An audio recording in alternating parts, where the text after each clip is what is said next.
Legends, welcome back to the second episode of Breaking 17, the podcast where we bring to you the world's strongest marathon, insights about everything. And today I have my co-host Nick, and we've got Marcus Smith.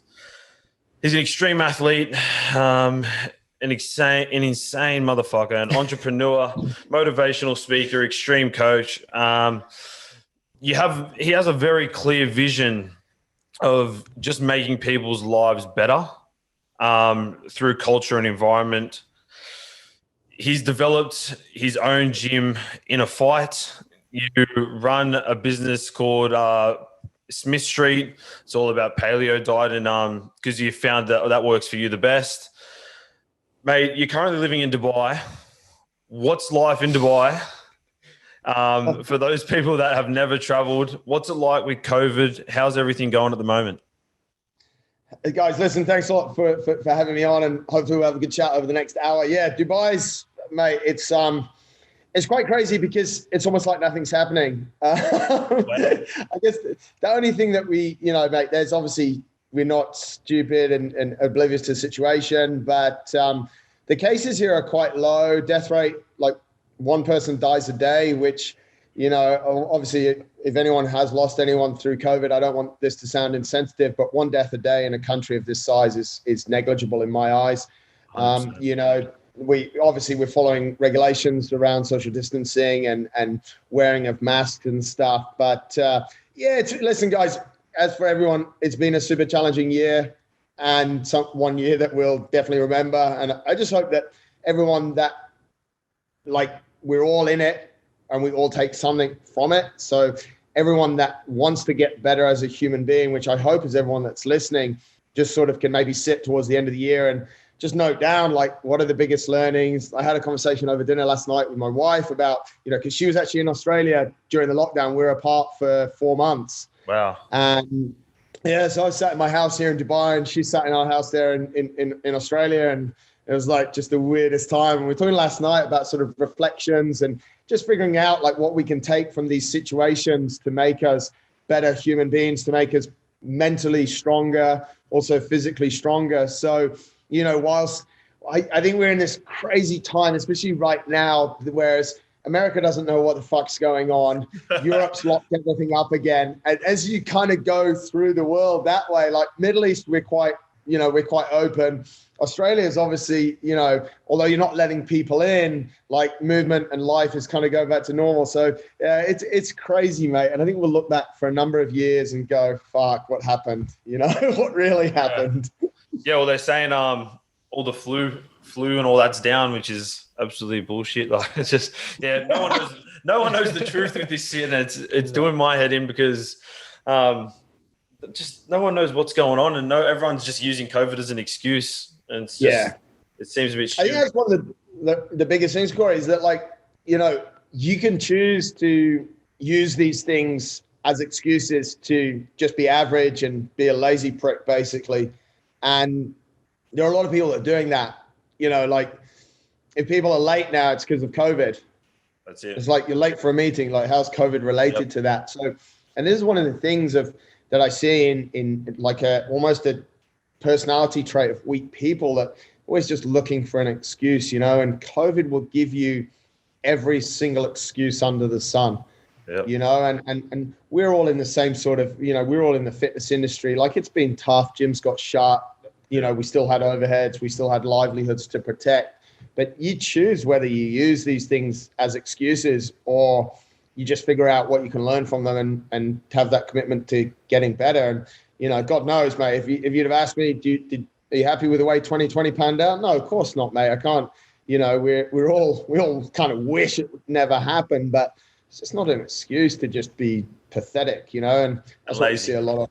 Yeah, and lazy, mate, and it was actually quite funny because after that sort of initial lockdown in March, April, I think I was just because we're dealing with people that obviously are getting off their ass and becoming better and training at home. And then when things started opening up, I'd see people and be like, fucking hell, you've put on 5 kilos, mate. I thought everyone was just training during lockdown, but apparently there were a lot of people drinking and just eating shit. And it's just like, so this guy's decided to do something great with his life, and you've decided to do something terrible with your life. Like, that's a choice. So, and that's what I really to really work on yourself personally. There's a lot of personal development.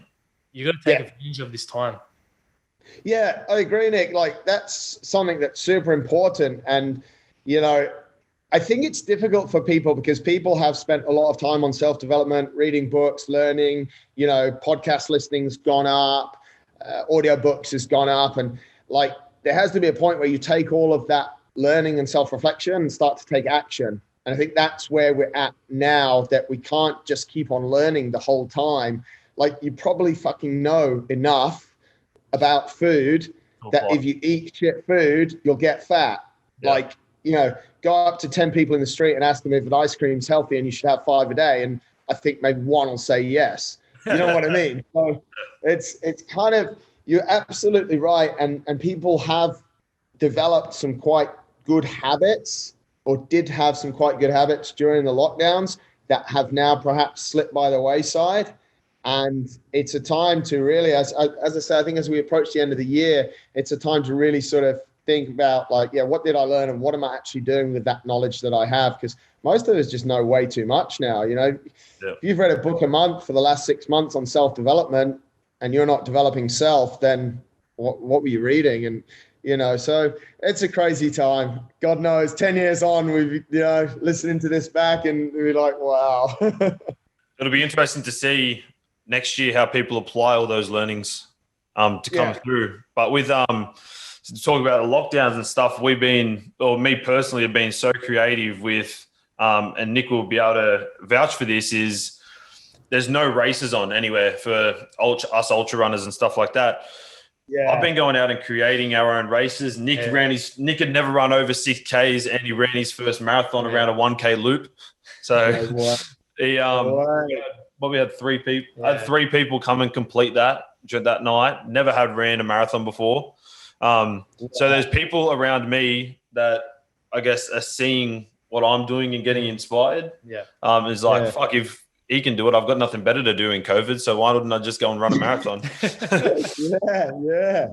Now let's talk about your,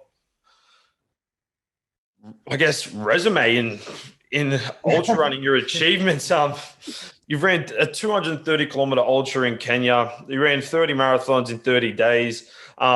Is it 260 kilometers in self-supported through the Sahara Desert? Mate, that self-supported in the Sahara Desert, how do you do that with water? What? He's a crazy motherfucker. You have to be a little bit careful, and I'm going to be totally transparent. There's a definition in ultra running and in trail running of unsupported, self-supported, and supported. Yes. And this is where, like, I didn't run without water. So self-supported, they've defined it that you're allowed to be given water, but no other help. Unsupported challenges, you take everything with you, and where you can, you'll collect water from streams, which obviously in the Sahara is impossible. Yeah. And then supported is where you basically have someone carrying your bag, and which they all have their own place. And I think they're all, you know, it doesn't make an unsupported and a supported race. Not one is harder than the other, because when you're in a supported race, and I've done supported races where literally you go out for the day, all you have is your hydration vest, and basically you can run full gas. Yeah. And got a bag at the end which has about a 20 kilo weight limit on it, but 20 kilos you can have shitloads of food. So you get more food in and you race faster and stuff. But yeah, the Sahara race, you carry everything on your bag, in a bag on your back, except your water, which in the Sahara, the motherfuckers, they ration it. Yeah. So you're literally dehydrated the whole time, and you stink because you can't use any water to wash. In a race like, did they set up, was it 250 Ks continuous, or there was stops? No, that's a staged race. So staged race, yep. you have That was over about 5 or 6 days. Yeah. Okay. So about 50 Ks a day almost. Exactly. Yeah. That's how it works out. Still freaking wicked. Tell you that much. Yeah, it's good fun. Let's talk about when I guess we explained a bit. Last night we had we were meant to do this thing called the Stickman Ultra Marathon. Only one guy completed it out of 6 of us. I'm running on 0 sleep at the moment. I've been awake for I think 42 hours almost. It's Wow. Let's try and get into the mental side of staying awake for that long, running under fatigue. When sleep running comes into it, hallucinations. I think people really, because you do hit a wall at some point, and that's when everyone quits, because it's those uncomfortable positions that people don't like to get in, and it's easier to just stop than to just, okay, this is happening, let's go. So what have your experiences been with that? And what is your advice on giving to someone to get through those positions they put themselves in? Yeah, like, fantastic question. We said we're only going to talk for an hour, right? We can talk for an hour. We might have to extend a little bit. Okay, there's a lot of different moving parts here. The first race I did in 2013 was a 300K single stage race.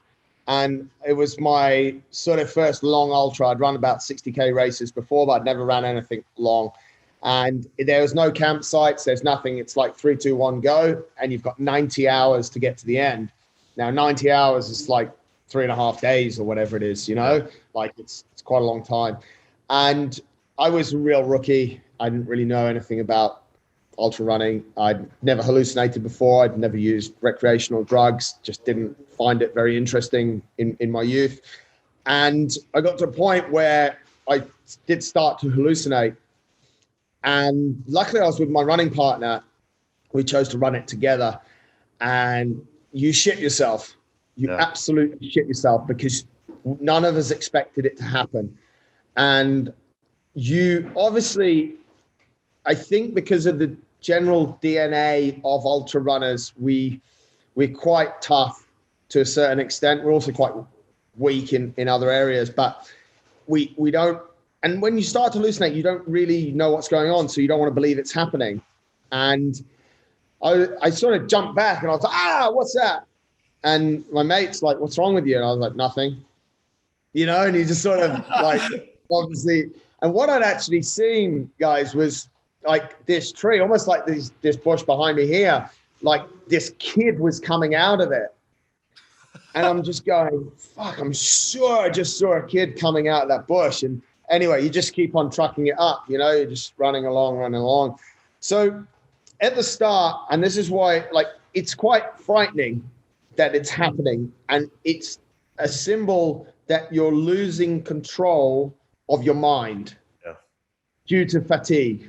So you're so fatigued, your mind is starting to do things of its own. You're visually starting to see things, which I'm really glad I had that experience, because when I coach people now, I'm able to prepare them for that to happen.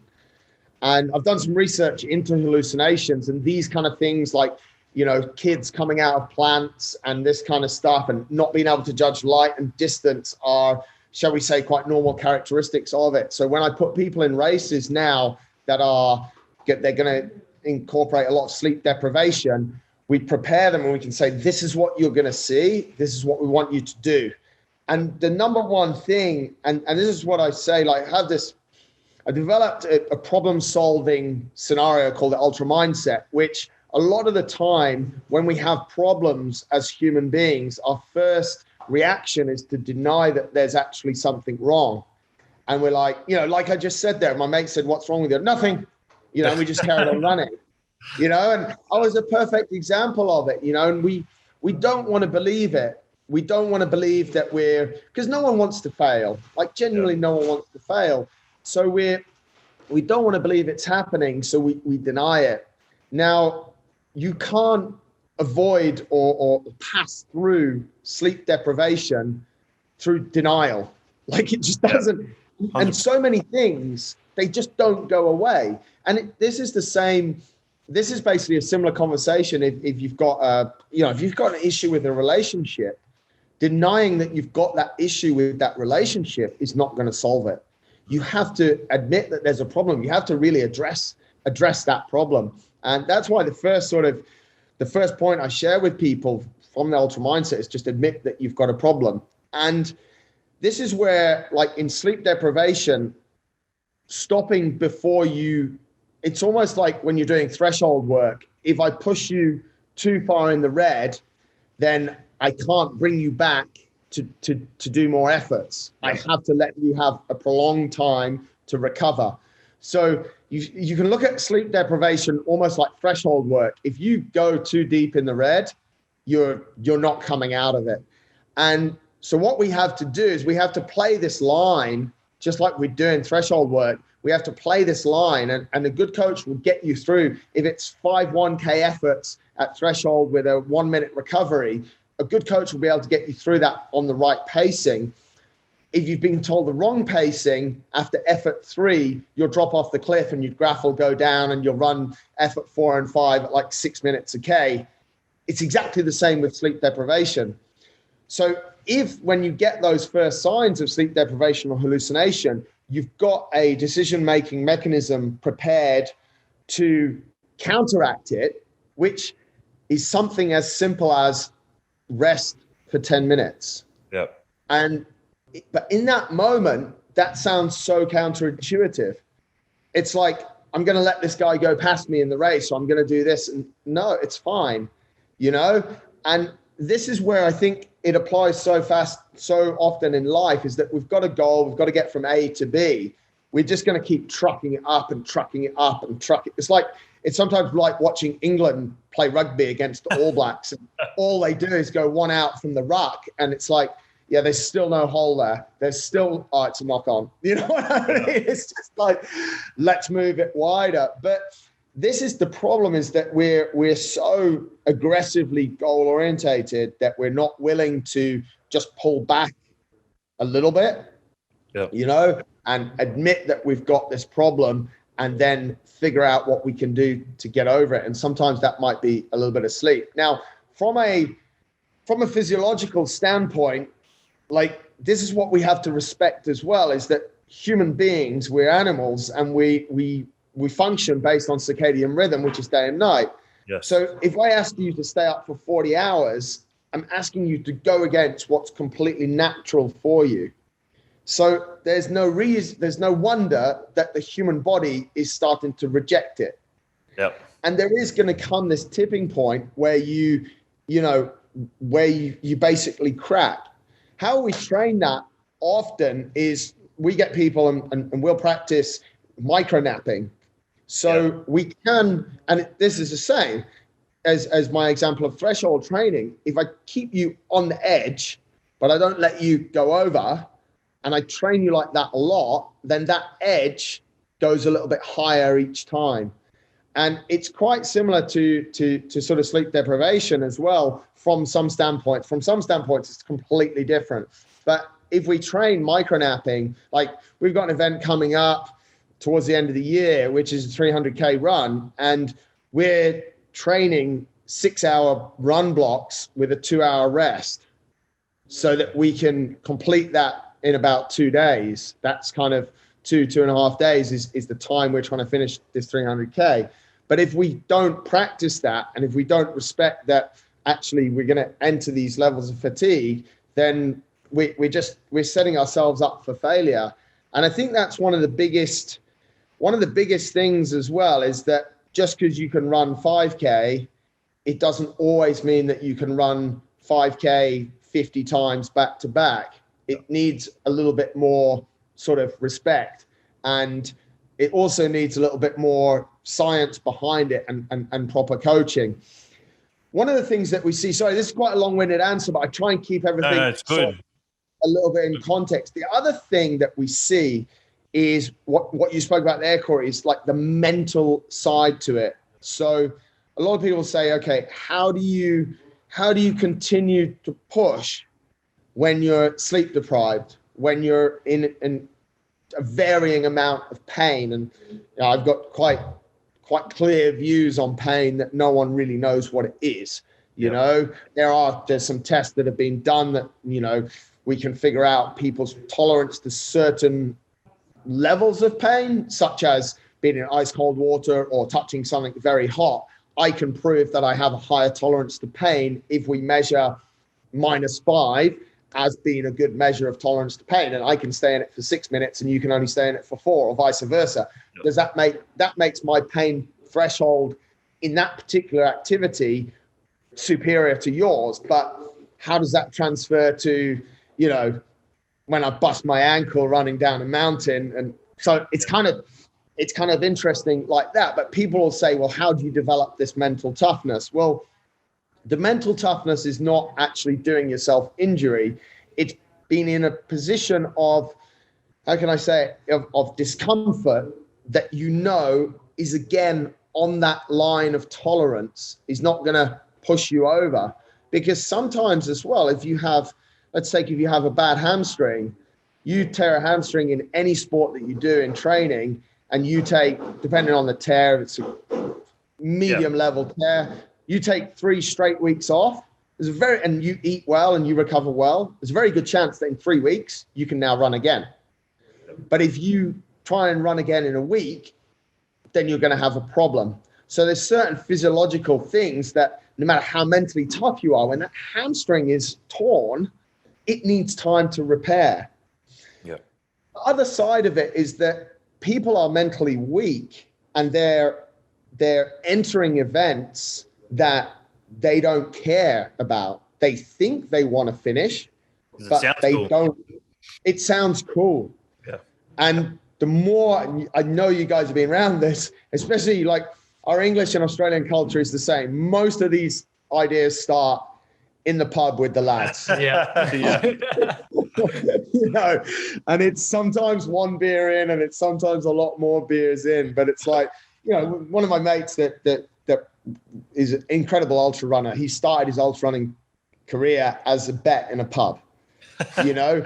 So it's sort of like that. Is that really, when you're in an incredible amount of pain, when you think back to why you started it, and your answer is, well, it was with a bet with John down the pub, like, well, fuck this shit, John wins. You know what I mean? So it's a little, mental resilience is again, it's a huge topic. It's something we can train, and again, we could talk about that for hours. But it's not, it's a combination of these things coming together, of being realistic about the situation, understanding your motivation, and then understand these sort of lines of essentially no return. And we're having, as coaches and as athletes, we want to sit as close to that red line as we can in many areas of our life, because that's increasing stress. And what we're trying to do here is we're training our tolerance to stress and our response as human beings to stress levels, but we don't want to push people over. There's certain points in a race where you can push over, but again, if it's a 200K race and you go over in the first 100K, then you're really going to struggle for the last 100K. So I know that that's not a super concise answer, but I try and give quite a sort of global and so that people understand that it's not always just one thing. There's a lot of different things here that we have to respect. Yeah. But the bottom line that we have to respect is understanding really how the human body works, because it's quite complex, and sometimes we don't give it, you know, like, oh, I'm tired, mate, shut the fuck up, keep going. Like, sometimes that's it. You know, and sometimes that's not the wrong answer. And that's I would say that's probably one of the key components of having a good coach, is really understanding. And now, of course, because we have so much data, we can understand from the data if the athlete is actually tired. Yeah. You know, and because with the platforms that we use and the data that we collect, it gives us all that data. So we can actually see in an athlete when they're going to come into a period of trouble before it actually arrives, which is, you know, that's super cool as well. It's incredible. So yeah, there's a number of different moving parts on it.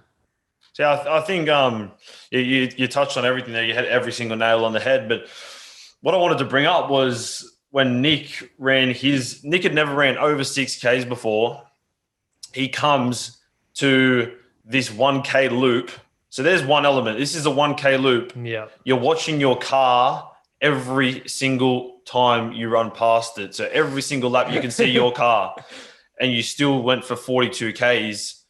To me, someone who'd never done that, like that says a lot about someone's character over training and stuff like that. Yeah, absolutely. And that's the thing as well. Like, I mean, we could really dig into it, like, what were you feeling, Nick, when you went past your car? I wanted to jump in. Why? My legs hurt. Why did your legs hurt? Fucking running, mate. The first 20 Ks was all right. It was after that I just started to go downhill, and it was just all a mental game. I got runner's high at one stage. I was like, what the fuck is happening here? And it was crazy, but I knew I had to keep pushing because I didn't want to be a bitch. I didn't want these guys to push shit on me. Well, I mean, where did the idea come from? He told me 2 days before, you're running a marathon. Right. Yeah. So these boys reached out to me. Would have been maybe a couple of weeks before. Yeah. It's like, oh, we want to start pushing ourselves, blah blah. And I said, all right, sweet, we'll come run a marathon with me. And then they're like, oh shit, fuck, all right, yeah, let's do it. That's the thing. I think 4 boys that night, and I think it was 2 guys. Oh, one guy last night completed his first ultra, never had ran over 20 Ks before, which is pretty cool. So I stayed up on it. There's one thing, well done. There's one thing to understand, right? When it comes to actually running, it's one of the most natural things for us as human beings to do. We're generally very good at it, and we've been doing it for a long time. We're in the animal kingdom, we can run the longest. We've proven that. We're not the fastest. If you can outrun the lion over the first 200, you've got him. But you're probably going to get munched in the first 200. Yeah. You know what I mean? So it's actually something quite natural. And this is the thing about ultra running as well, is that if you can't sustain the running, then you could actually walk for a little while. And a big part of ultra running is actually, there is quite a lot of walking in it, be the terrain's too aggressive, up, down, whatever, so, and this is one of the things as well. It's not limited, like it's somehow, yes, people's ability in running is limited, but it's something we can build. And it's so natural to us that one excuse is moved away. Why weren't you good at tennis? Well, I've got no hand-eye-ball coordination. Okay, well, yeah, that's a shit sport that I push you at. You know what I mean? Because you just constantly don't like this shit and nothing's happening. But, it is interesting what you said there, Corey. Like, Nick's got his car and he runs past it every 1K, but at the same time, that can give him a safety net, which actually could help him on the way. So the psychology behind I never running, looked at it like that. Yeah. No, I never thought that. Wow. That's the thing. And if you take my sort of red line analogy, if Nick got to 25K, he was totally fucked up. He could actually sit in his car for 5 minutes and just relax. There's a number of different techniques we can use, and it just you get him to relax. And then you can get him out there again, and get him moving. So you've taken him to that red line, you've brought him back. He's got that comfort, which is not always ideal, but I've seen this in races. Like I've had clients in races, and at like 80K, this client's got his children there. And I'm just going, this is the worst thing ever. Like, he told me how it's going to pan out. And, we're having our pre-race chat and few days before, and he's like, this is the plan, and they're going to be at 80K checkpoint. And I've gone, but the energy that these kids brought him, because I'm going, all he's going to want to do is cuddle them. He's in hell. He's 80K. It'll take him about 30 hours to get there. He's in hell. He sees his kids. He's just going to go weak at the knees and want to go home. Yeah. But it gave him this insane amount of energy to keep going. And the 20K out of that checkpoint was actually some of his best time. Yeah. So there's always these, and that's why, yes, a lot of it starts as a bet in a pub, or, you know, Nick's case, because you've told him, mate, you know, tomorrow night you're doing it. And, all right, you know, and you don't really dig down. But when you actually look at it, like, that car could have been a safety net for him. Oh, wow. Yeah, I love that you bring that up. I never thought of it like that. Yeah. So that's why it's really difficult as well. And, you know, people like, yeah, there's a lot of different things going on that we have to sort of, okay. And, you know, I've been talking to you guys for 30 minutes. I don't really know you at all, but we could actually dig down and really understand what gives Nick the best comfort in life to be successful, you know?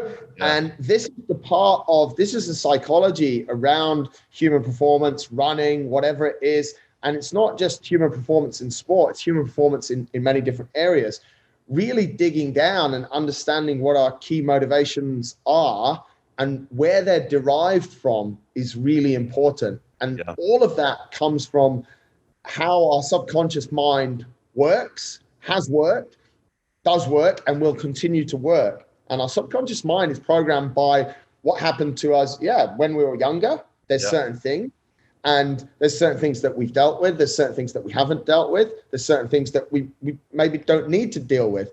But there's all these different elements that, as well as coaches, as good coaches, we need to look out for, you know. And that's why all this shit is so fascinating for me, to be honest. Like, it's just because we know certain things, and we know a lot about some things and not a lot about other things, but certain things will work with certain athletes and other things just won't work with that athlete, you know, like totally different. They're totally different, you know, and that's where you've got to be patient to figure out those differences. And you've also got to be ready to, and this is the hardest thing, you have to be ready to look back in your life to see what subconscious behaviors you're maintaining or what is making you behave in a certain way. And, you know, to drive it back to COVID, like, people are losing their shit because of COVID. Well, is it because of COVID, or is it because they've been forced into a situation that's, you know, solitary confinement that they just can't deal with? Because when they were younger, they were locked in their room a lot. Yeah. Because they're a bad prick. You know, it's not because they were abused or anything, but when we were younger, we got locked in our rooms, like, and that was fine. But that now COVID makes people feel like this. Is that reminding people of their childhood that is a negative experience, and then bringing out. So the psychology behind it is crazy. I bet you're telling your client to bring your children every single time. Exactly. But mate, and this is the thing though. Then there'll be one day where it goes bang, it doesn't work. Yeah. And you're like, now what? You know Now we got to figure out the next thing. Yeah, and it's the same, you know. And I think that's what generally as humans we want. You know, we want it to be easier. As you know, I drink 10 beers, I'm drunk. Sweet. Yep. I run 10K, I'm fit. But there's just so many different moving parts that what works today or what works in such and such a race or such and such point in time might not work in the future. And we have to have this open mindset to constantly evolve our thinking and train different ways as well. Like if you look at the way when I started the longer distance running sort of 10 years ago, the way that I trained myself and the way that I work with people, I still believe in the way that we work, but we just keep on adding bits on to make it better because we're just learning the whole time. And yes, there are ways that we build aerobic function with people. And, you know, that's been the case for 30 years. And it's the same. It's like, you know, when the Americans come in CrossFit and tell us how to build strength, it's like, fuck off, the Russians know way better. And they've been doing it for hundreds of years. And, you know, I'm going to follow how they're doing it and you guys relax sort of thing, you know. So there are things that are right or wrong, but this journey of running and of ultra running and of the mindset around it and of COVID now is just, it's just the constant evolving that we have to be ready to, and that, as we said earlier, that comes with doing good reflection and continuously learning. Yeah, I feel like over the last 5 years, ultra running's really like popped off the ground massively. But the one thing that I've noticed in myself when I'm doing those 100K races or 24-hour loop races is I'm talking to myself consistently. Yeah. I refuse to wear headphones, anything like that. That just distracts me from what I'm in. I talk to myself, and my only real thought is just keep on putting one foot after the other. That's it. Yeah. And it's just just go back to basics. You're just looking one foot after the other, one foot after the other. Like I'm not even thinking that my foot's hurting, my knees are hurting, all my joints are like, oh fuck. Like I'm 98 kilos and I'm trying to run these long distances, just pound. And all I'm thinking is just one foot after the other. And I repeat to myself, light work, baby, light work, baby, light work, baby. And then it's just like continuous. And it just goes for hours. And I feel like a lot of people need to find what works for them. As you said, it's all individualized. And that's the awesome thing about it. I like what you said there about music though, mate, especially when it comes to sort of ultra running as well. Like life is quite, let's say, distracted, like try and go a day without picking up your phone or someone not interrupting or you not getting lost somewhere, So I think running should be kept quite distraction free, and they're the times where you're actually going to learn more about yourself, because you're in this, you could be in an amazing place and not know it, or you could be in an amazing place and really know it. But it's almost like meditation where we don't want to hold on to thoughts. They're going to come, that's fine. And if they go as well. So we're sort of in this area where we're not trying to be distracted. It's like I said, if your leg hurts, there's no point in saying it doesn't hurt, because the signal is neurological, it's coming into your brain, and at that time you have to do what you said, like one foot in front of the other, just keep going. But we have to be in touch with what's happening. And if we're using music to distract us, then A, we're probably going to get fucking lost anyway. And B, we're not going to be able to do what really running gives us, which is it just gives us this insanely, what I call this insanely meditative state where we're just able to, be. And if we have, if we follow sort of what I talk about, the ultra mindset, is that, we admit that there's these problems, and then, we sort of follow it through, and it's a problem. It's fine.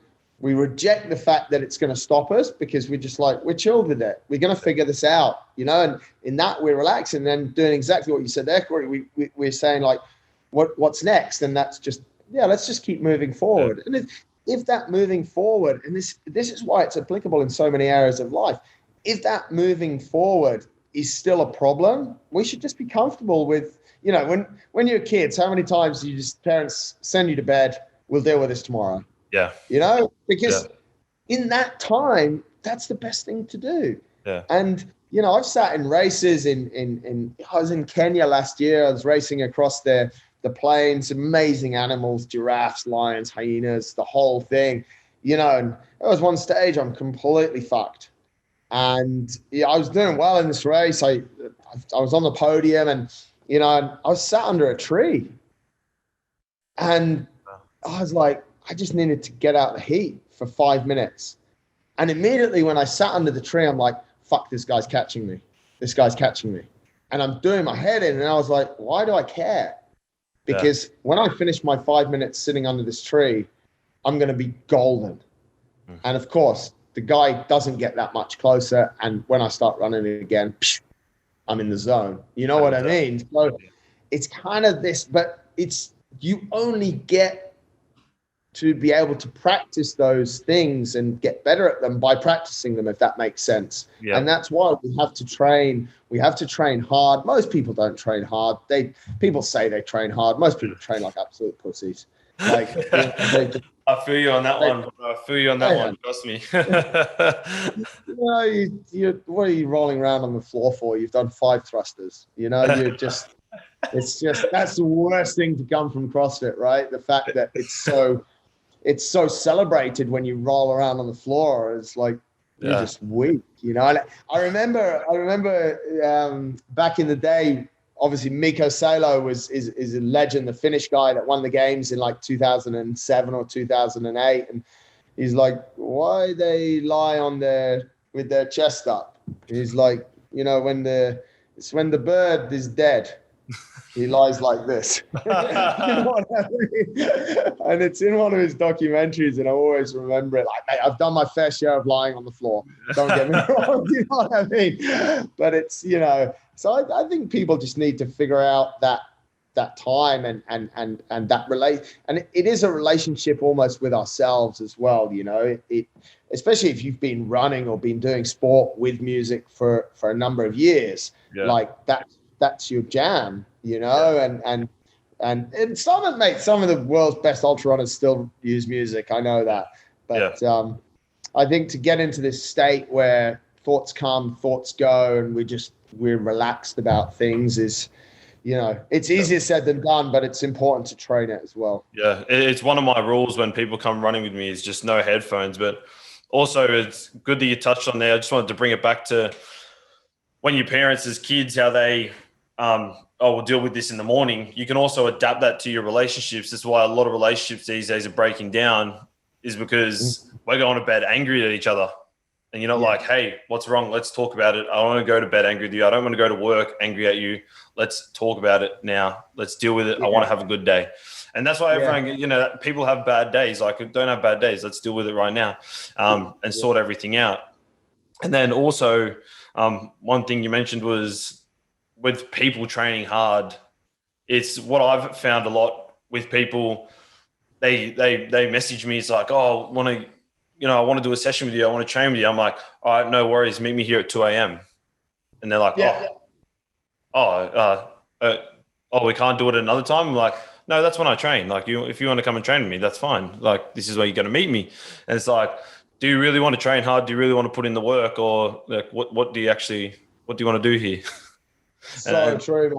And I think that's one of the best sort of measures, I mean, it's not every day we should be up training at ridiculous hours, because that in itself. Oh, don't say that to me.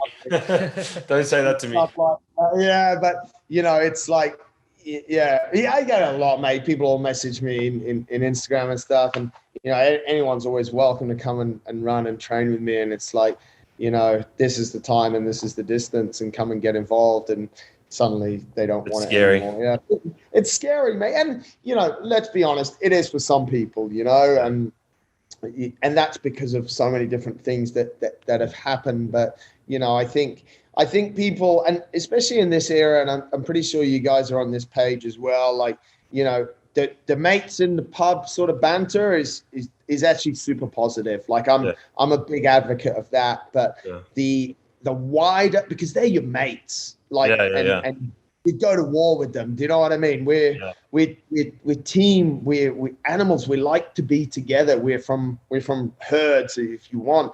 But then caring on a bigger level, like what your followers think in Instagram. Like, that is exactly what I was going to touch on. Was the social media side of things. Is people just want to come for that photo, come for that video, and that's it. Yeah, and mate, I'm all over Instagram. Like, you know it. Like, but and it's not that I think I'm doing it the right way or the wrong way or whatever. But I think you also earn the right to make lots of noise about it. Do you know what I mean? If you're legit and you're generally doing it. But if you're, and it's going to be the same thing. If you're running that marathon, if Instagram motivates you to get off your ass and run a marathon, I love you. I think it's amazing, but I'm not sure that that's the long-term solution. Of course.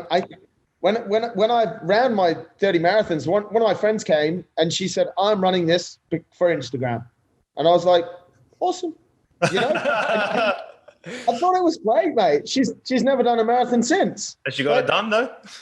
She got it done. And she posted I ran with the marathon guy today, and I totally just did it for the gram. And I was like, I think that's fucking brilliant. Do you know what I mean? But it's this leading into it. It's this thing as well as like, is our motivation, how much of it's intrinsic? How much of it's extrinsic? What should the mix be? How much should we care?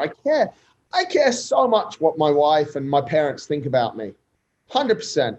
If they thought I was an absolute idiot and I shouldn't do what I do, I'd stop based on their opinion, because they mean so much to me.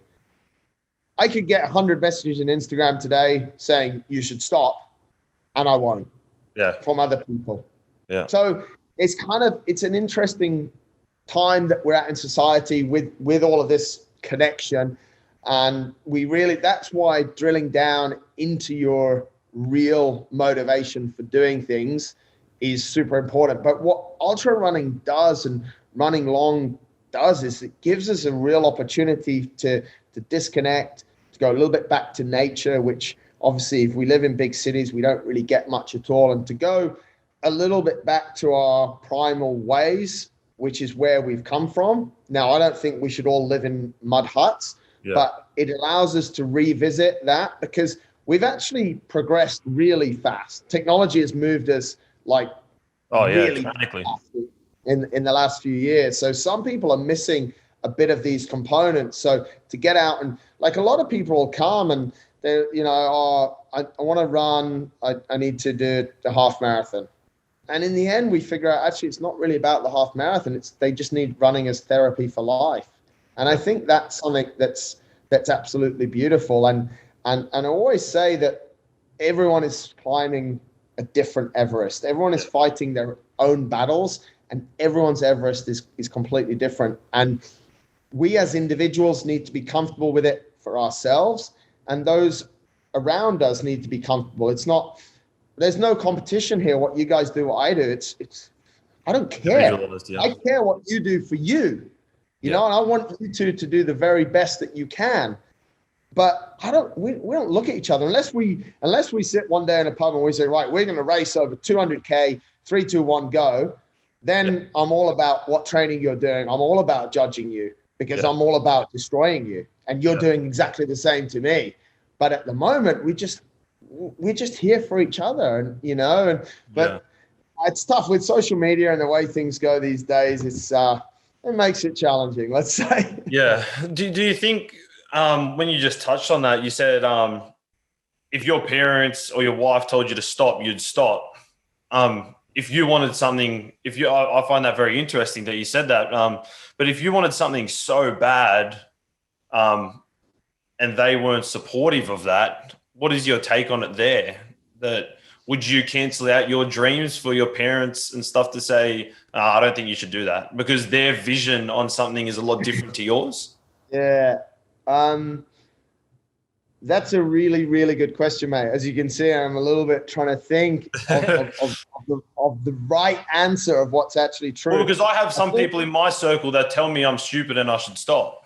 But I'm like, no, this is me. So I'm trying to get your intake on that. My parents have never told me not to do something when it comes to a challenge, and nor has Holly. It's interesting. I'll never seek approval from my parents. I'm 42 years old, right? I'm a man. No, but it matters. But I'll always tell them what I'm going to do. And when I get an idea about something, I'll always sit and talk to Holly about it, because we share a life together, and it's super important that we're both on the same page. She, at the same time, I think understands what these things mean to me. And unless I'm endangering my life, then, and that's what she sort of just asks. She just checks in that, safety really. And I think she asks me questions that I need her to ask to really understand. She wants to understand really why I want to do it. And in doing that, it's therapy for me. And because I'm able to now voice really why, aside from getting my pen and paper together and writing down my why, I'm able to voice that. So far, mate, they've never said, please don't do something. But I remember after my bike crash, and I remember the first few times I went out on my bike, Holly never said don't go, but when I left, and I think when I came back, I could see that she was relieved that I'd made it back. And that made me think a lot about the stress that perhaps she carries for me. Yeah. Like every time I go on my bike, and I'm like, I love her too much to want to put her under that stress the whole time. Hey, if we could just stop there, and can we actually dive into that story of how that was obviously a very challenging point in your life that happening and put a lot of stuff on hold, I'd guess. Yeah. It was a big smack in the face, if you want to say. Like, it's actually a nice shot in the ribs, mate. Yeah, nice shot in the ribs. But could we just tell everyone what actually happened there on that day? Yeah, mate. Yeah, absolutely. I'm happy to talk really openly about it. Basically on February the 9th, 10th of 2018, I was out riding my bike. I was actually training to try and set a world record in ultra cycling, and I never made it to the start line of the first race. So it's actually a shit story. But basically, I was out riding, and it was half my fault. I was in the wrong place. I got hit by a truck who shouldn't have been doing what he was doing, but I shouldn't have been where I was either. So 50-50. And as I sort of came, he hit me and pushed me into a brick wall that I hit at 54 Ks an hour. Ooh. And yeah, I sort of dropped my shoulder as I would do back in the day playing rugby. And I smashed my scapula left side, broke all my scapula into a number of different pieces, broke 7 of my ribs, which broken bones are, I always say this because it's true, they're not really a problem. Like, they hurt like fuck, but it's not, they kind of heal. And the major issue was I punctured my left lung on the impact. The lung, almost, the best way to describe it, it's like when you're playing with a beach ball and it gets popped on a branch or something, and the kids' faces just go, you know what I mean? It's just like, so what? And then what happens is you can't get oxygen into that lung, and it's got a hole in it on the outside. That's an easy way. It's not technically all correct, but that's an easy way to describe it. So your left lung now no longer works. So it's like being winded pretty solidly. And I was actually out in the mountains, and the sort of quick version of it is it took 2 or 3 hours to get to the emergency room with no painkillers and nothing. And every single breath was literally, we spoke earlier about like focus, being stuck in the moment, or being not stuck in the moment, but being like absorbed in the moment and creating a bit of focus. That was like, yeah, when you have to focus every ounce of energy you've got just to breathe, it kind of makes life quite different, and you learn some pretty cool things. And 3 hours later, I was sort of in the hospital, and they confirmed those injuries that I just said, which was 7 broken ribs, shattered scapula, and lung hemothorax. They then they put a pipe in here under my ribs into my lung to basically drain all this blood off, because a lot of blood was coming out of my mouth, carnage. And they stuck me in ICU, where I sort of laid for almost 3 days. And I was like, fuck, I'm in ICU. This is shit. Like I got this thing coming from my nose to help me breathe, and all these wires and stuff. And it's a horrible place. No one really knows what's wrong with you. Well, they know what's wrong with you, but they don't know how. That's why you're in there, because they don't know how you're going to react. And yeah, I did another 5 days in the main ward, and then they let me out. And I was like, well, this is it. I couldn't walk very well because of all these breaks, couldn't sleep for the first 2 or 3 weeks. And yeah. I was like, now's the time to train, and I actually started a little bit of training when I was in ICU. It was hilarious. I was like, how are you training in ICU? Yeah.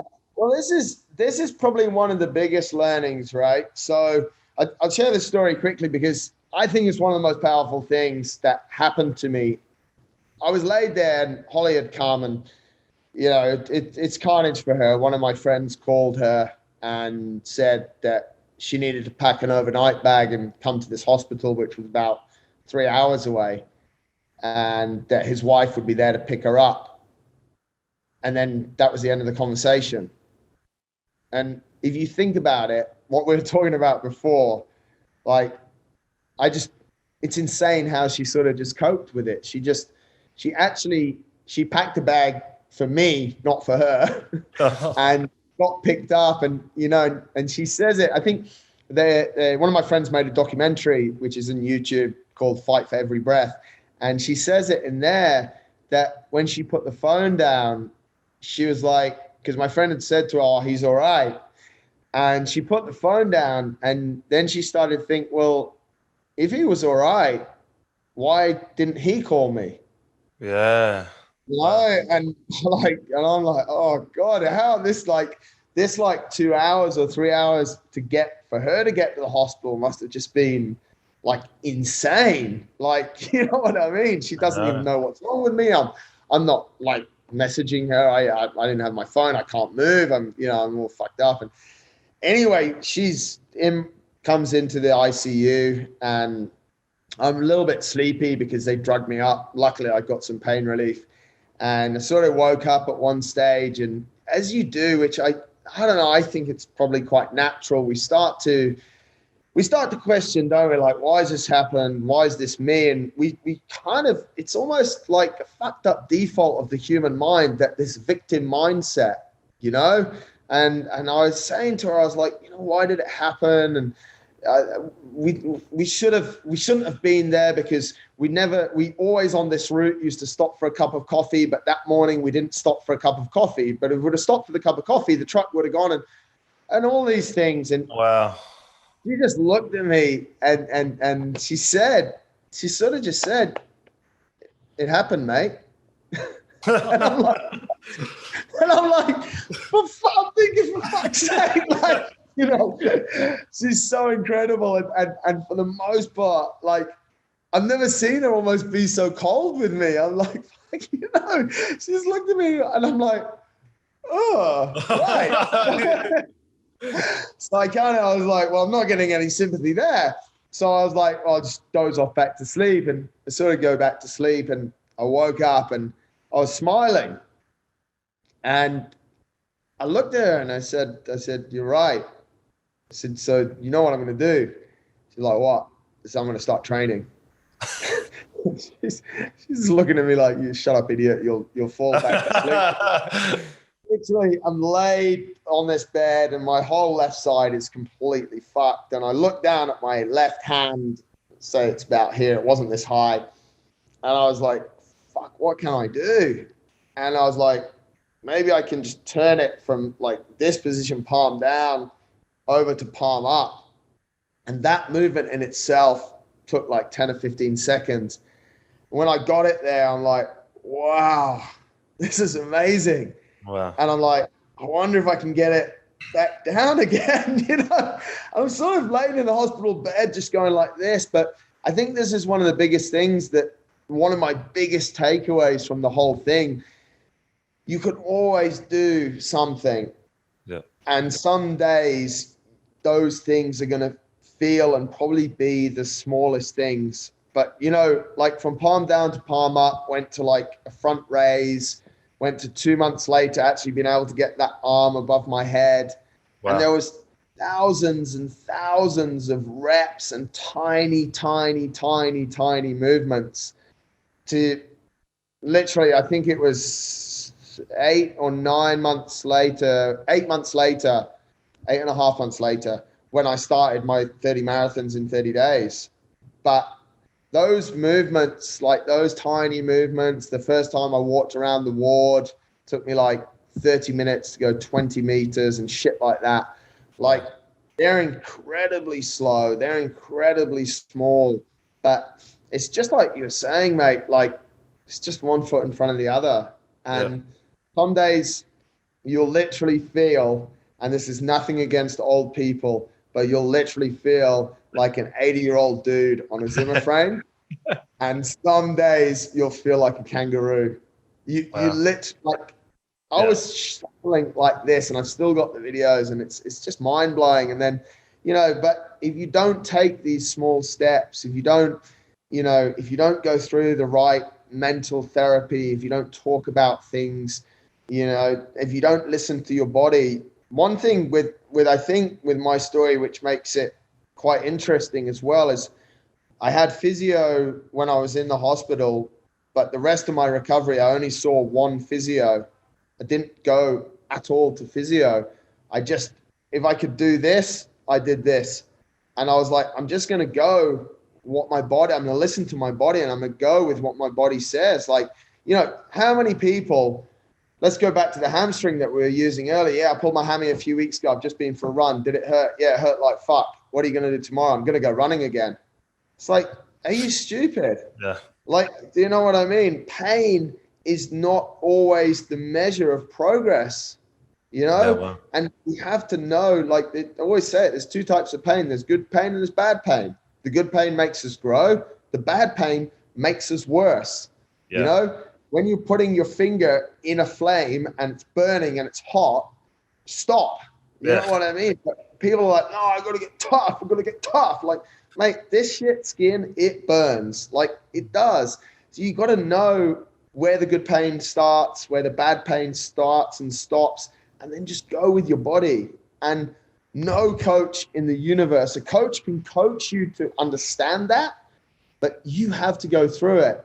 And it comes 360 degrees to what we were saying at the start, is that if you don't spend time in reflection, if you don't spend time understanding, I did A and I got this result, I did B and I got this result, then it's really hard to know what works and how to move forward. So that was the mindset of wow. And that's probably quite a quick summary of my crash, but mate, it was awesome. Best time of my life.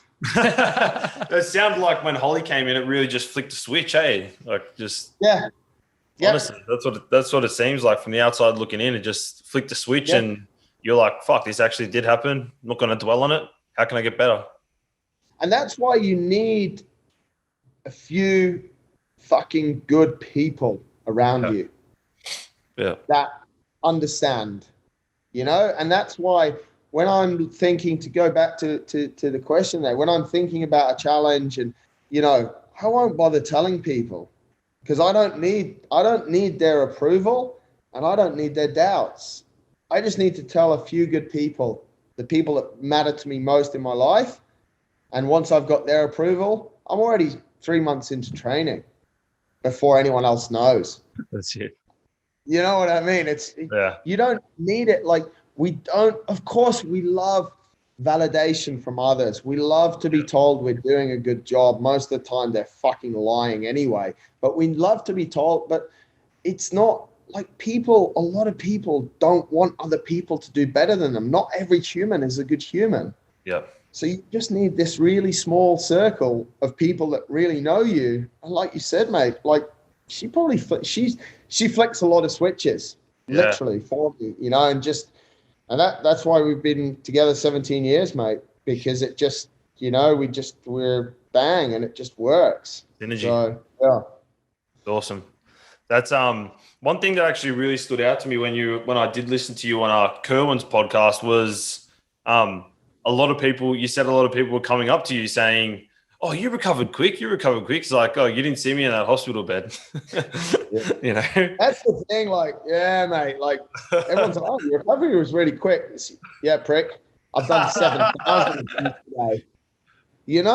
But the thing, one of the craziest things is that generally we still don't really know how to behave with each other, do we? People say shit because they think they should say something. Yeah.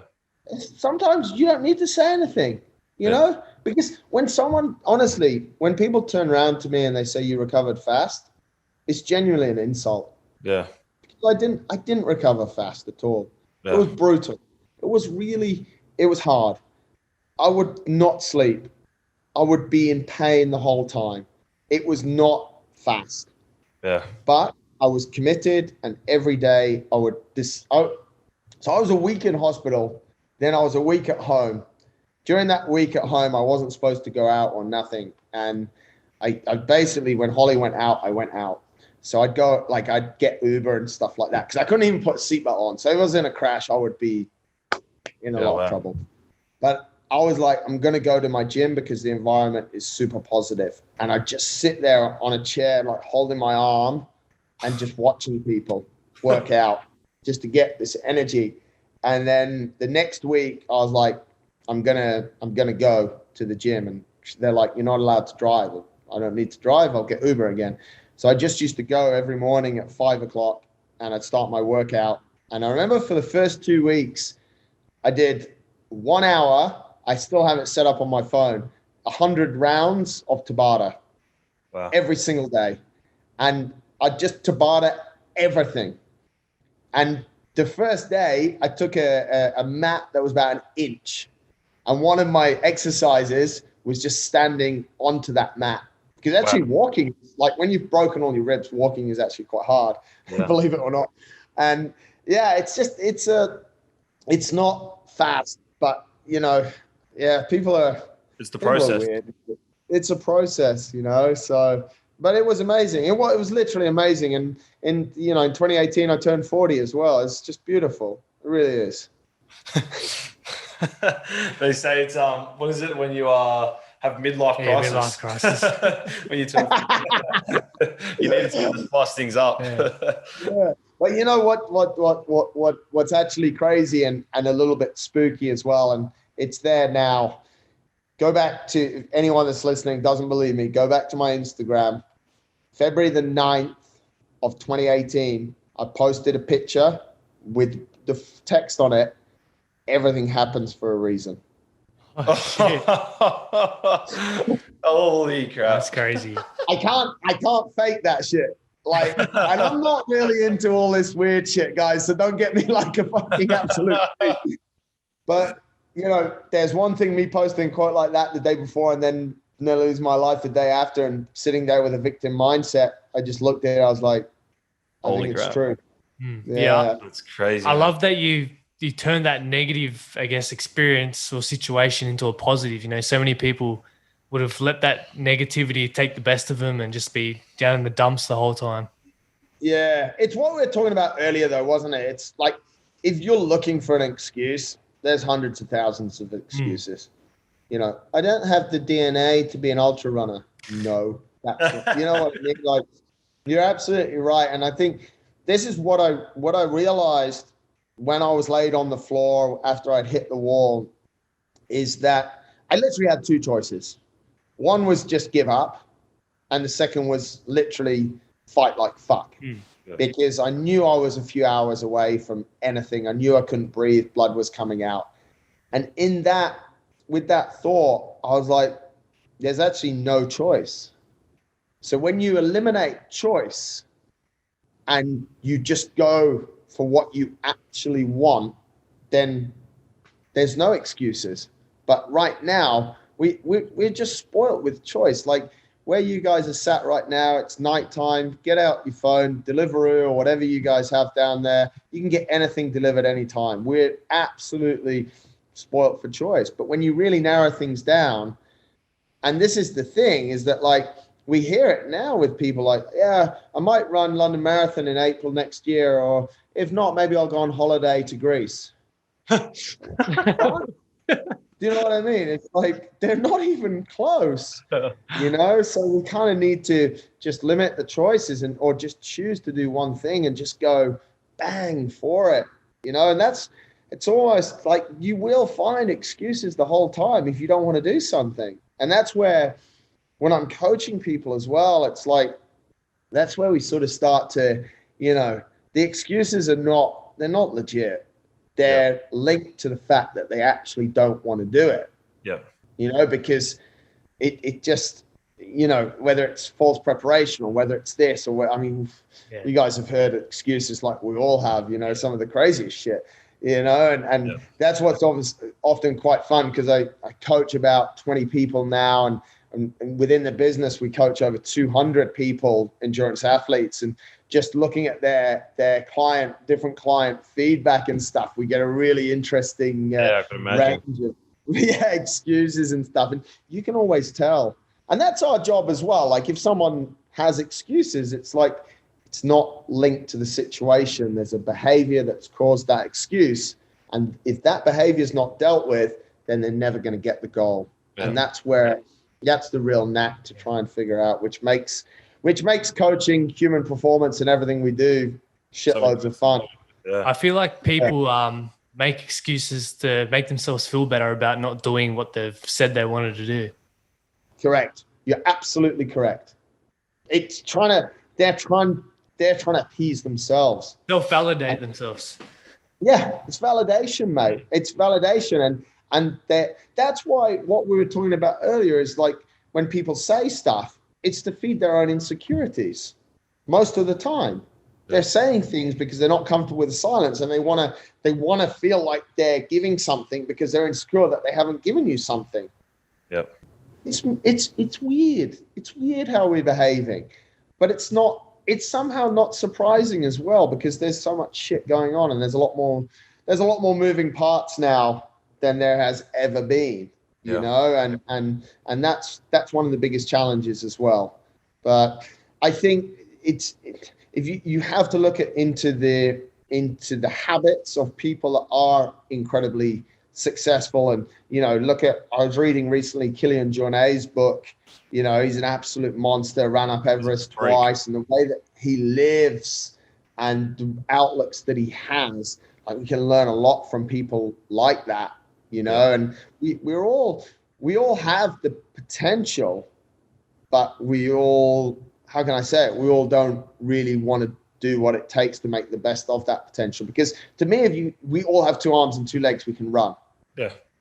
Like I said, it's not tennis. We're not trying to coordinate you. You've got 2 arms, 2 legs, you can run. Yeah. How fast you can run, how long. Comfort zone. Yeah, exactly. So it's an interesting time. Now, Marcus, we are on the Breaking 17 podcast. In 2021, I am set out to break the world record for the world's strongest marathon, designed by Ross Edgley. I'm sure you know who he is. Yeah. Mate, there's a lot of, I guess, running a marathon is endurance in itself. Towing a 1.5 ton car behind you is a whole nother ball game. You're one of the world's best leading strength and endurance coaches. Can we give a bit of an insight onto the mixing of the two and how, I guess, extreme it actually is for those people who think people obviously know that towing a car is for that kind of distance is insane, but I'm sure they don't understand the how or the why. Yeah, it is actually, it's really interesting what you're doing, mate. And one of the things is that what you said is so true, is that no one actually understands what you're going to do. Yeah. Which makes it super interesting for me as well, because I watched Ross Edgley when he did that, and I followed him quite closely in a lot of stuff that he's done. The strength, the physical strength, and the endurance to continue to pull that car for 17 hours or what? Ross Edgley did it in about 19, if I'm not mistaken. He did it in 19 hours and 34 minutes, but there's actually another guy who holds the record. He beat Ross's time by 2 hours and 7 minutes or something. So he's down to 17 hours and 23 minutes, something like that. Wow. Yeah. So we're talking, and this is what people really need to understand.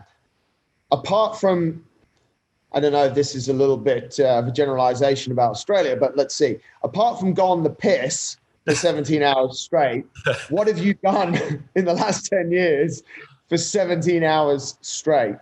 So true. That alone is something that takes incredible human endurance. Then we bring into it the strength element, and this is what makes it even more crazy. What is it?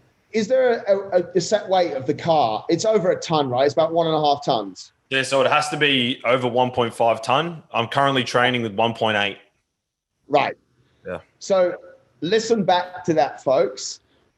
1.8 tons, pulling 1.8 tons strength for 17 hours endurance is literally, there's only a few, try and understand it. I'm not trying to be condescending to people. I'm trying to put this in some real perspective of what you're actually doing, mate, because people, especially with endurance now, people don't, like I alluded to a little bit earlier, like I can run 5K, I can run an ultra. Well, no, you can't. You earn the right to run that ultra sort of thing, you know, and we see this a lot. So from a physiological point of view, mate, and this is what makes it quite interesting, is you need the strength of those muscles to keep firing for 17 hours. It's interesting because just yesterday I was thinking, because I thought you'd ask me a question similar to this. I was thinking of how I would actually train someone to do this, because generally it's like for people that lift weights, take your back squat max and literally, even if you took 50% of it, just keep squatting that for 17 hours. Yeah.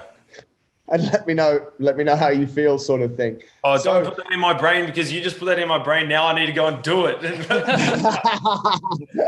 I think, mate, I don't know if that's it. Yeah, I was thinking of different things yesterday, like, you know, because of the actual, like if you look from a physics standpoint, the actual tension in your muscle for this time is huge. And that's what the muscles need to be trained for, that incredible load that's going through them, not only muscles, but ligaments and tendons as well is super important. So listen, mate, it's, and that's when I saw Ross Edgley do it. I mean, he's also, didn't he do a triathlon towing a log? Yeah, he put like a tree on. He put a tree on his back. That was it, wasn't it? Yeah. Yeah. Like, it takes quite a special type of human being, and your build is not dissimilar to his. I think Ross is probably a little bit shorter and heavier. If I'm not, I think he's a tiny bit heavy. He's just over 100 kilos. I think he is. Yeah. And I'm sitting at 98, and his body fat percentage is like next to none. Like he's probably like 5%, but I'm up there in like 18%. Right. Body fat, yeah. I mean, that's the thing, because there's this payoff, isn't it? That weight moves weight. Yeah. At the same time, you know, you look at some sports before, like you look at rowing and stuff like that. The guys were just big, you know, and it didn't. Now it matters a lot more. But yeah, mate. I mean, an insane strength program, and then the problem is that your body has to adapt to the load that you're pulling over a period of time. And this is, I mean, it's not dissimilar, but it sounds almost insulting when we're training people to do self-supported races. They're running with 10 kilos extra on their back, which when we're talking about 1.5 tons is almost like a punch in the face. But stick with me on it. It's like we're now asking the body to adapt, and training is adapting to stress responses. Yep. So that's where this interesting part of actually how much time we can have the muscles under tension, and how much strength we can build at the same time, which I'm sure, mate, what does your training look like at the moment?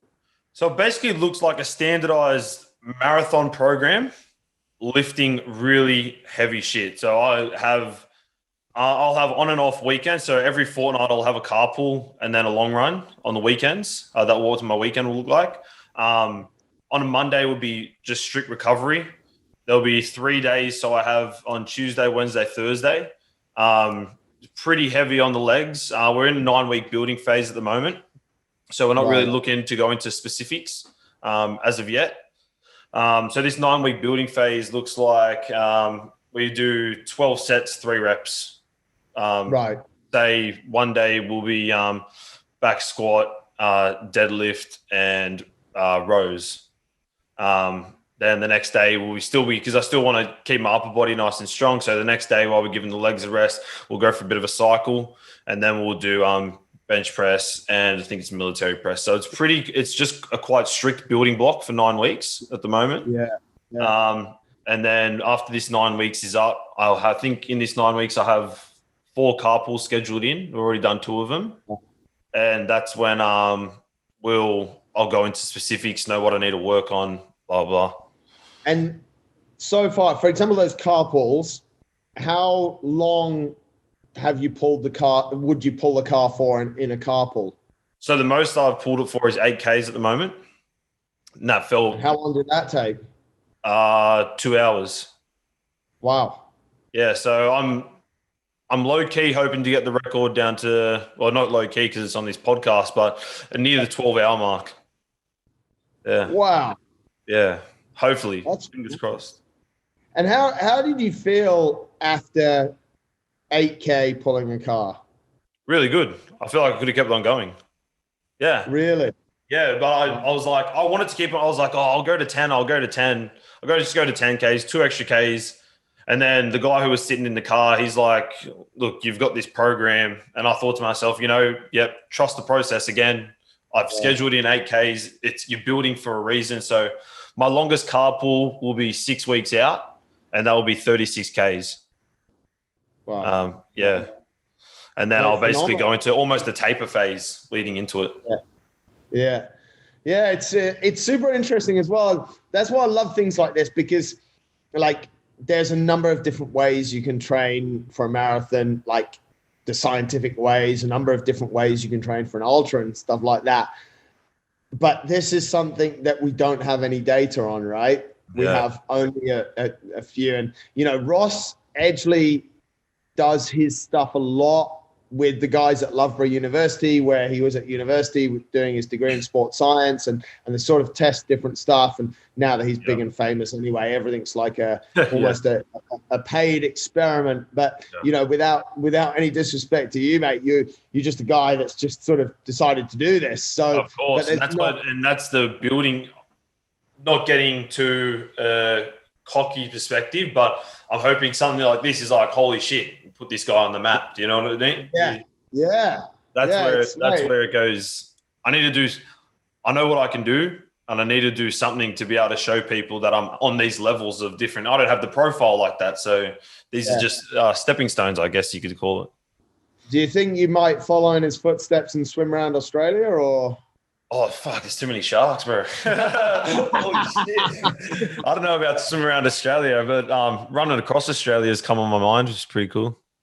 Yeah, I've looked at that a few times, actually. Have you? Wow. Yeah. And also cycling across Australia is another thing that's quite interesting. And quite a few guys have gone bottom to top as well. Yeah. Which is... Yeah. I know a guy who's come from top to bottom. Yeah. Yeah. To a few guys as well who've done that. Yeah. It's a bloody big country. Yes. Bloody earth it is.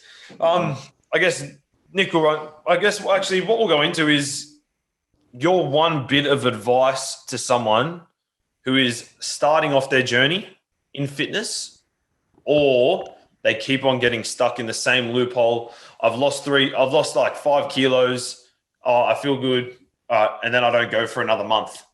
I lost 5 kilos, keep them going, bang. Yeah, I think the problem is, mate, is that sometimes, it's a little bit short-sighted of what you want. Yeah. You know what I mean? So this is where again, everyone's a little bit different, but I think what we have to buy into here for the general population, and we saw a flip from a real extreme side to sort of Joe Public now, right? So forget what we were saying a couple of minutes ago, but for Joe Public, your body is designed to move, to eat good food, and to wake up every morning feeling absolutely awesome. And also what I call the sort of naked mirror selfie is probably one of the biggest motivators. Do you want to wake up every single morning, look in that mirror after you've had a shower? Please shower, we're not all Kiwis, and actually look amazing? You know what I mean? Or go, yeah, fuck yeah, I'm happy with what I've got there. Yeah. Because that has to be the big picture buy-in. And then we can use different if it's a 5K race, if it's a bet with a mate down the pub of how many back squats or bench press or CrossFit classes you can go to. We can use all of these tools. But fitness is seen too much for me right now as this short-term stuff that you spoke about. Like, it's always peak, trough, peak, trough, peak, trough. I can't understand how you want to go for like a 3-week period feeling like shit. Marcus, what I don't is, I don't know if it's the same as Dubai. I know your gym's definitely not like that, but there's a lot of gyms here in Australia is like, especially leading into summer now, it's get your 10-week challenge, get your 10-week summer body and all this kind of stuff, like these short-term promises, but no long-term maintenance. It's just, I mean, to be honest, mate, yes, it's the same. We do sometimes do, like, I'm going to hold my hand up. We're in the middle of a 10-week transformation program, and we market it in that way because we want to help people. But what we want to do in that transformation time is what I just explained. We want to explain to them that taking care of their health, waking up every morning feeling really fucking good, being able to run around with your kids, having a good naked mirror selfie is all what you're designed to do. You shouldn't wake up for 2 weeks in a row feeling like shit. That's not living. You know what I mean? So we're trying to educate people, but mate, there's generally a lot of commercial fitness out there at the moment. But if you are, to answer your question strictly, mate, if you are going through peaks and troughs and what's your go-to motivation is just understand that your body is supposed to look and feel really good. It's not supposed to, you're not supposed to feel like shit. So don't tolerate it. Yeah. That's really, that's what I say to people, mate. And I think it's super important. 100%, brother. 100%. Awesome. Well, Marcus, I know we've gone a bit over time. I'll just ask you a few more questions. One, I guess, what is your why? Like, why do you get out of bed every day? What's your purpose for life? Oh, that's a long question. You said we were going to wrap up here. Mate, honestly, and this is why I set my business up, I get a lot of pleasure out of helping other people and also testing my shit on myself. So I'm interested to figure out sort of where my red lines are.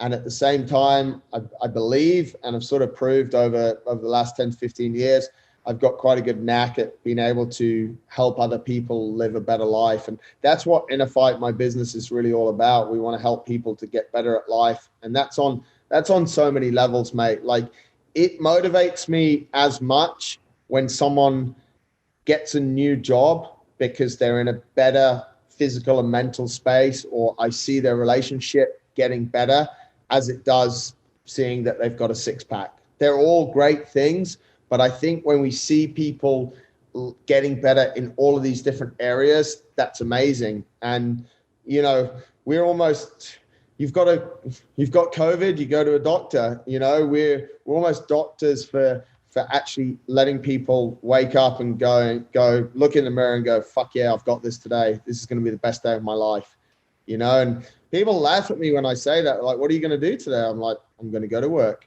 I'm going to coach people. I'm like, the best day of your life is on like an island somewhere with some cocktails. I'm like, nah, I'm just super happy doing that. So, and that's given me a lot of happiness for the last sort of 15 to 20 years. And hopefully it will for the next 50 odd years, because I think I'm here for a while.